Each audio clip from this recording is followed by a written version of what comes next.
Welcome to the First Gen 101 podcast. Today I'm very excited to have Tyler Rutherford, who's going to share his experience as a first gen lawyer. Welcome, Tyler. Thank you for having me, Miguel. It's great to be here. Many of you know that I work at Pace Law, and we've had other Pace Law alums here on the podcast. And Tyler is himself an alum of that law school, and I've seen him grow professionally. And I'm happy he's doing great. And I'm so fortunate that, as we were just saying before we started, how this has been a great way to connect with people and to see how we're doing. And Tyler has shared about his family, his work, and his recent accomplishments. So I'm glad that you're doing really well, Tyler. Thank you. Thank you. It's certainly been a busy year, but it's great to be here. And I'm glad to hear that you're doing well too. And looking forward to sharing any insights I have with everyone out there that's going through university and law school for the first time themselves. Going to law school is a life-changing decision. It's not only the challenges of law school, but the financial commitment for many, like yourself, moved from a different state, from a different region. So I know that what you're going to share with us, Tyler, is going to be really important.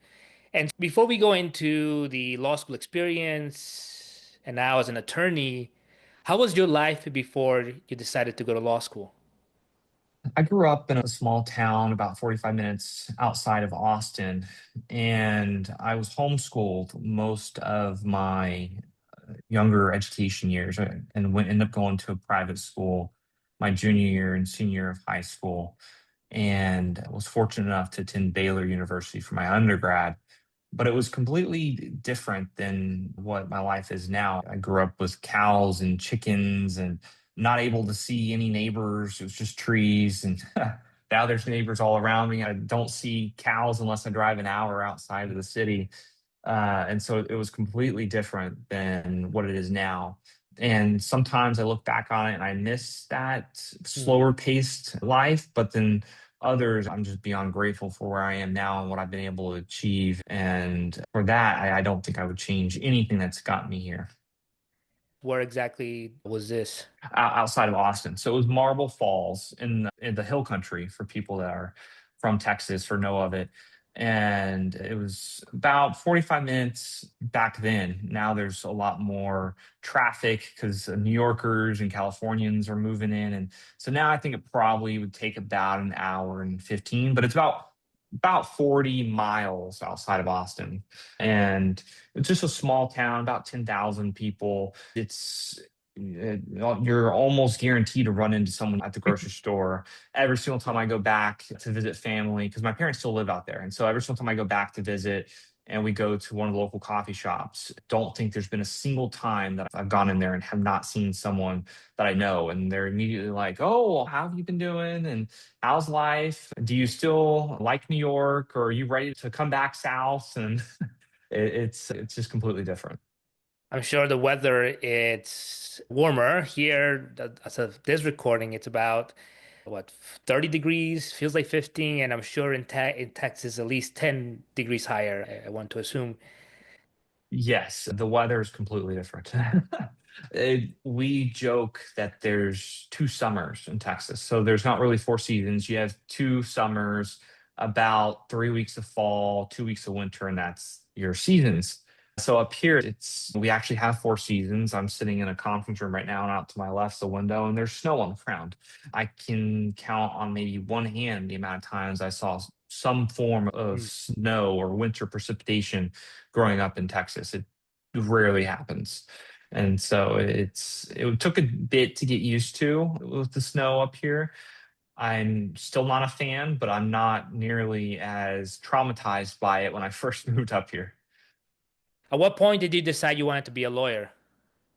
So I always appreciated law and politics. As a young kid, I would sit in the back with a little notepad and I would write my dad tickets. I'd be like, "Oh, we're in a 70-mile-per-hour zone. You're going 76." I'd keep a little journal and write him tickets. But going into undergrad, I actually went in as a biochemistry pre-med major.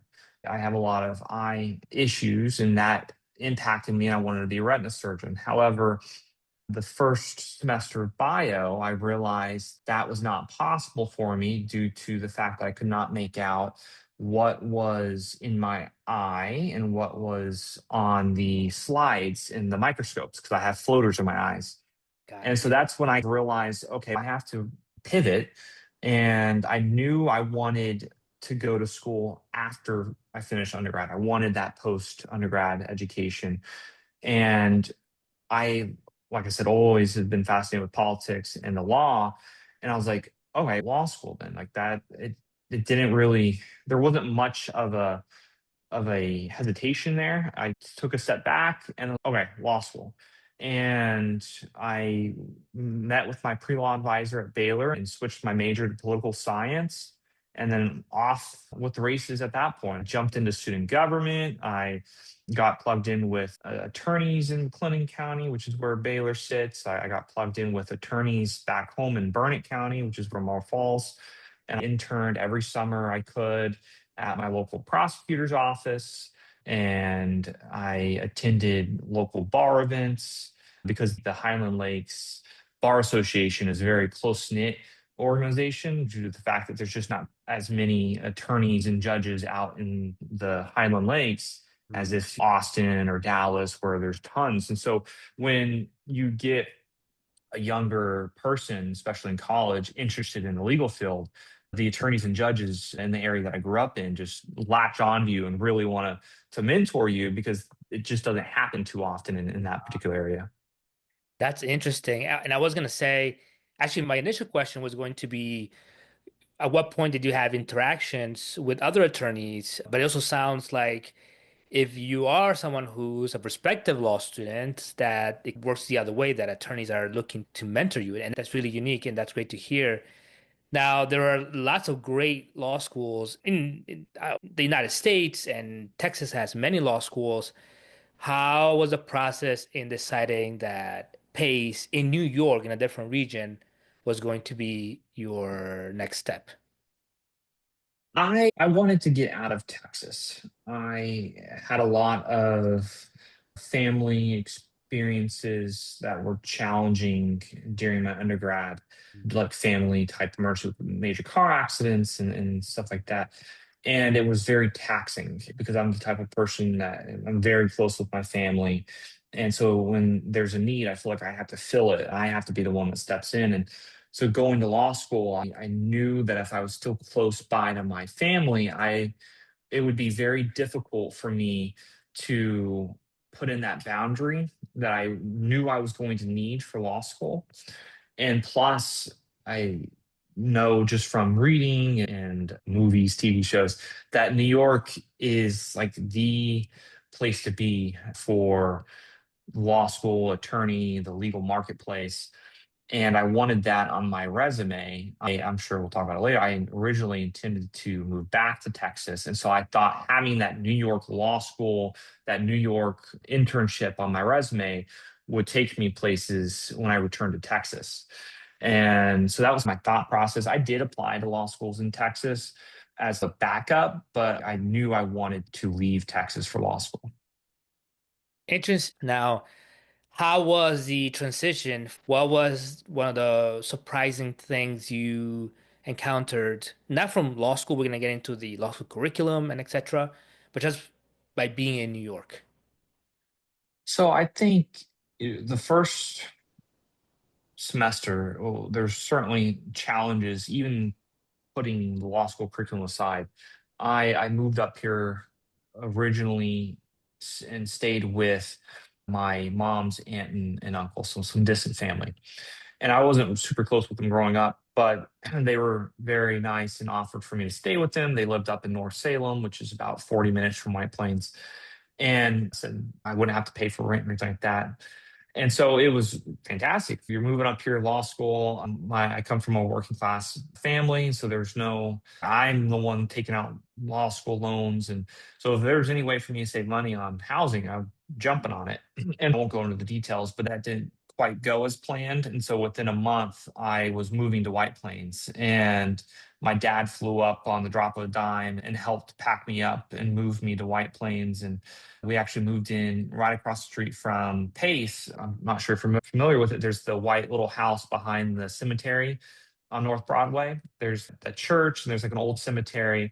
And right behind that, there's this white little house. And I lived up on the third floor, which is basically like a renovated attic. And that was my place for the first year. And so that was the way I started my first semester of law school.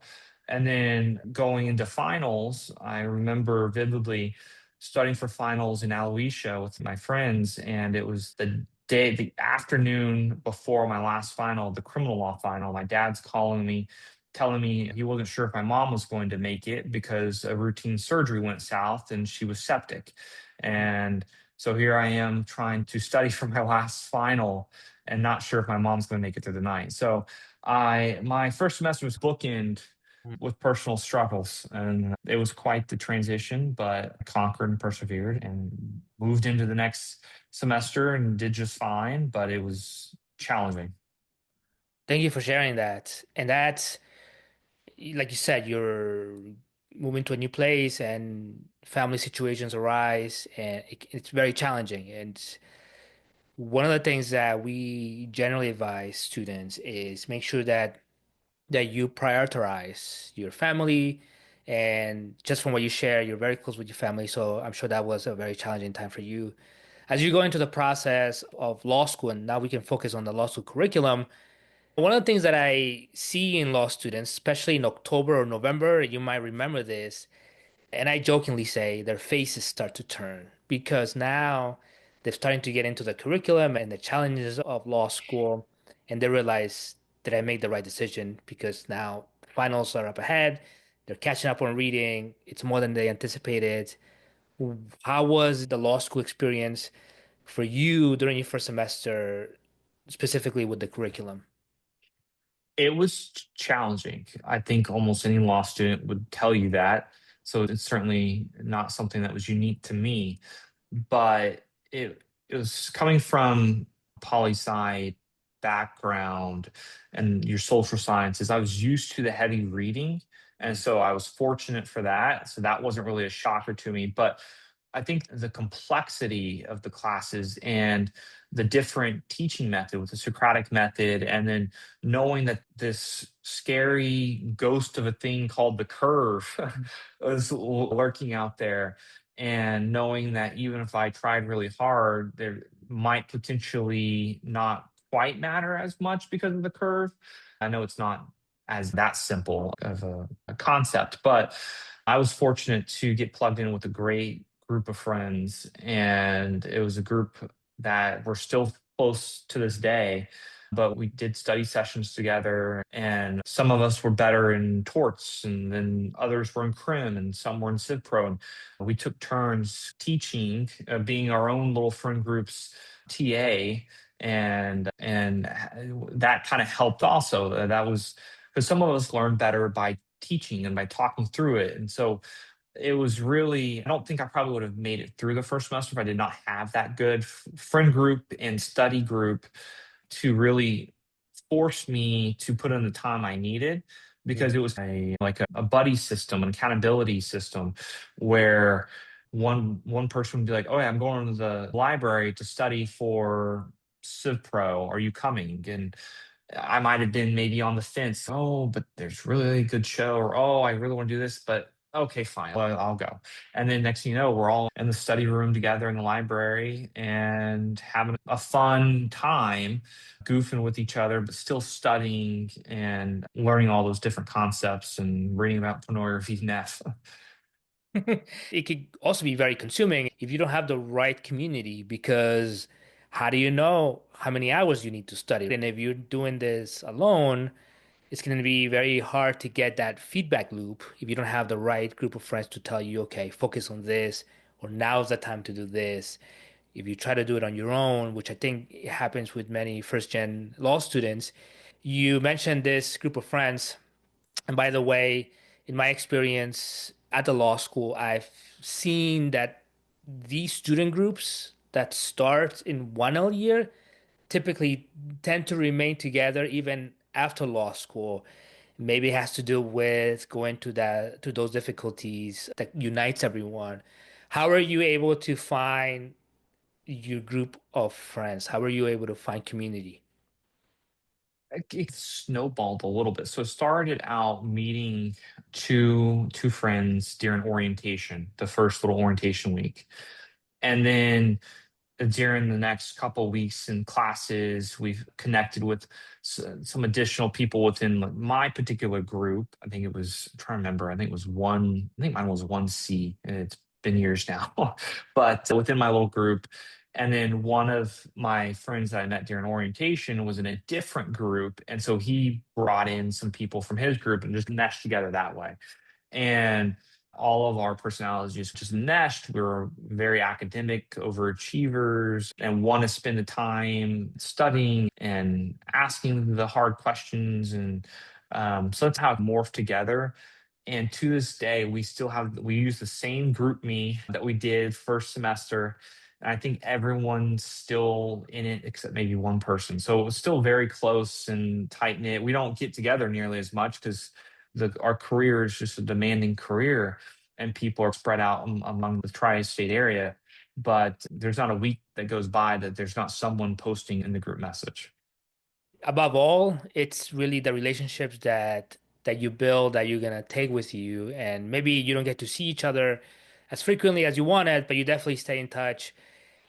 Going into so you go to your first year, and for a lot of students, and I think you will agree with this, first year you're just trying to get through, but then it sounds like, or it seems like second and third year you get your footing and you understand what you're doing. But now, just as you understood or get a good grip of the 1L experience and what the expectations are, you have to start thinking about careers because 3 years go by very quickly.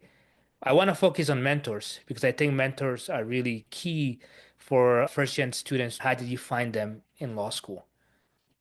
So I had a couple mentors back home in Texas that I had developed during my times at Baylor, the local attorney community back in my hometown. But I also created some very valuable relationships and mentor mentee relationships with professors on campus, especially Professor Mushlin, Professor Crawford, and Professor Wildelsky. Those Professor Mushlin and Professor Wildelsky, I had my first semester of law school. And something about their teaching style and just how open they were, I felt safe to go ask any questions. Like I knew there's not going to be any like blowback of, oh, that's a stupid question like that. And it was a very welcoming environment. And I actually still view Professor Mushland as a dear friend and mentor to this day. Professor Crawford, I had the fortunate experience of meeting her the first semester of law school as well, but not in a professional relationship because she doesn't teach any of the first year classes, or at least not for me. She was running a research type program and she needed students to help go through and do citations for the surrogates court in New York. And I thought that'd be a great way to practice my blue booking skills the first semester. And that's how I met her. And again, just a very welcoming personality, willing to help the students. I still hear from her from time to time and pop in, oh, if you know anyone looking for this job, pass along the information. I think without those relationships on campus who always had an open door policy, willing to provide advice, willing to help me with the career side of things as well, and put me in touch with connections, I think my law school experience would have been completely different. I'm glad you shared that. One, for a lot of the first gen students or first gen prospective students we talk to, we emphasize the academic rigor, the focus, but at the same time, you have to build that network. Building your network is really important. From what you shared with us, you already had been developing a network back in Austin, coupled with the network here in New York through the law school. What type of law did you want to practice? How did that change? And are you doing that now? So I believe I came originally to PACE for environmental law. It's not the only reason I picked PACE, but it was a factor. I took an environmental law class my last year at Baylor, and that really intrigued me. I was like, oh, this is an interesting area. And PACE just happened to be top in its field for environmental law and right outside the city, which was a little more safe for someone coming from a farm instead of being down in the big city, Big Apple. But it didn't take long for me to switch my gears away from environmental law. I don't really know why, just a natural progression. And I went briefly looking at criminal law, but that was just a brief moment. And then I set my sights on tax law Mm. because I like the complexity of it. I enjoy math. I view the IRS code as a puzzle and trying to put the pieces together and not necessarily find the loopholes within the legal bounds of what can you do, what can you not, proper structuring. And that's why I've taken a lot of classes with Professor Crawford and but I did not end up in tax law. I fell into corporate law, financial securities, and I've been practicing that area since my first law clerk position, my 3L year.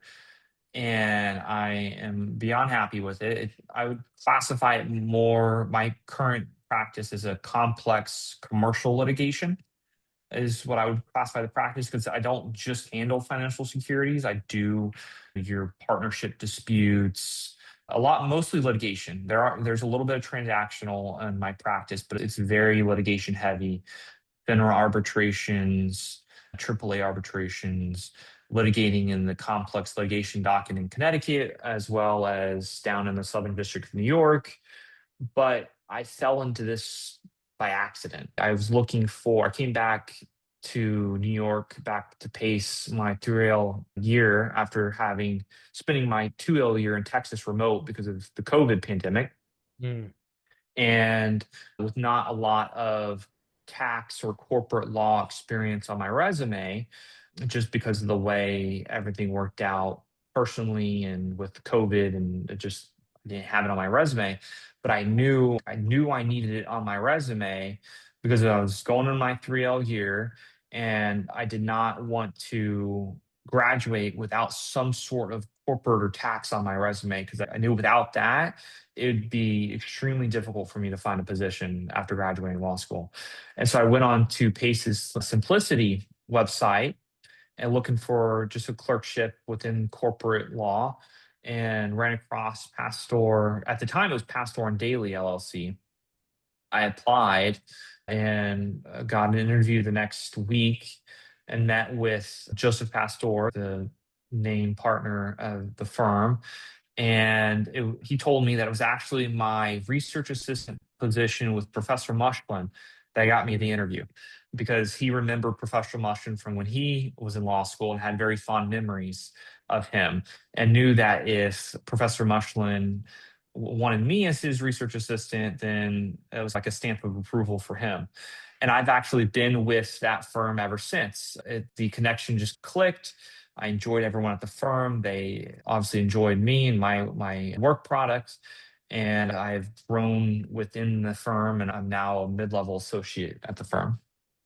Tyler, what you mentioned about Professor Mushlin and just talking about networking with faculty, and remember from other episodes, when I worked in the clinics, which is a place where students practice law under the supervision of an attorney, I recall working closely with faculty, and I remember how alums at the time would ask professors if they knew of students who would be interested in an internship or a job, and they always went back to faculty. And I always encourage students to make sure you build that genuine relationship with your professor because, in my experience, a lot of the jobs and opportunities came through faculty.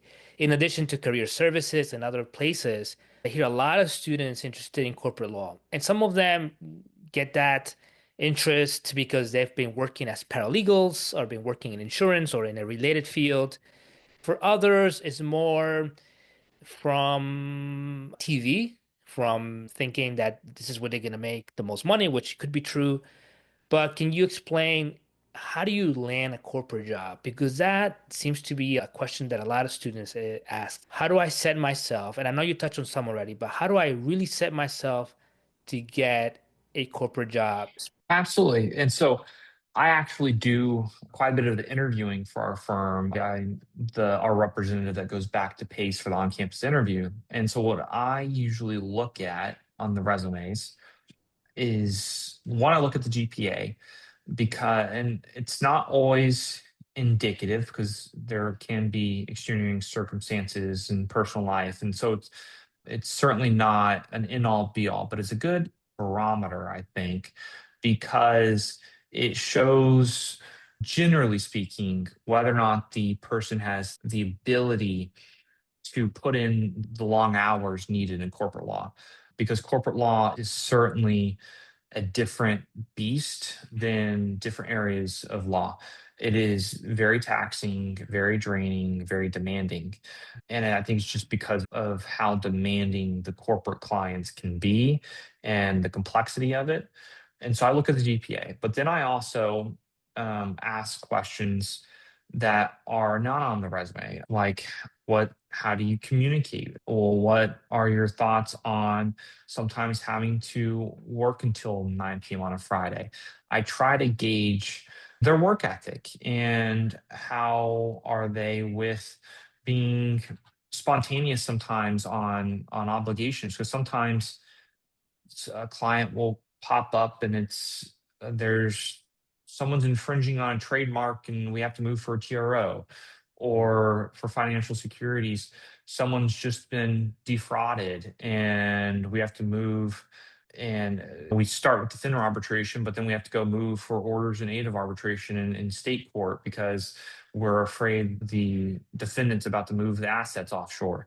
And so sometimes, and you see those kind of urgent situations in other areas of law too. It's not something special with corporate law, but at least from the limited time I've been in the actual practicing side of the legal field, it seems as if corporate law, there's just more time commitment that goes into it.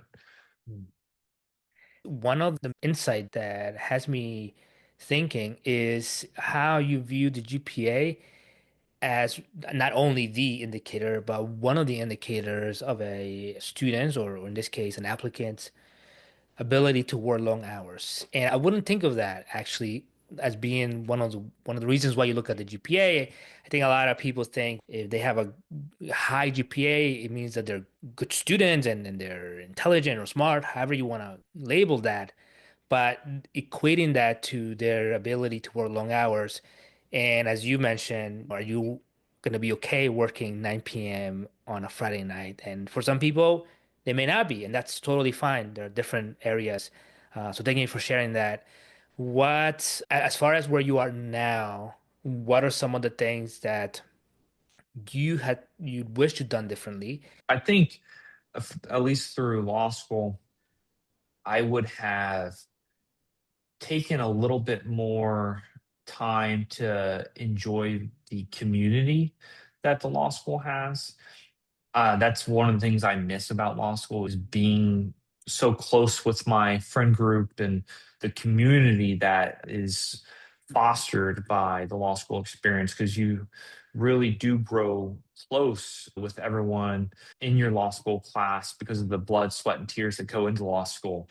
And a year in law schools feels like just a dog year, so 7 years of regular life. Because so I would have enjoyed a little bit more time with my friend group. I think looking past law school and first starting my career, something that at least wasn't really talked about too much for me as being like a first generation law student and a first generation undergrad, is what do you do with that new salary you have after law school? Because for many, I'm sure, especially for me, that's the most amount of money I ever had in my life at that point. And looking back on it, I wish I was a little bit smarter in financial planning right away, because compounding goes a long way.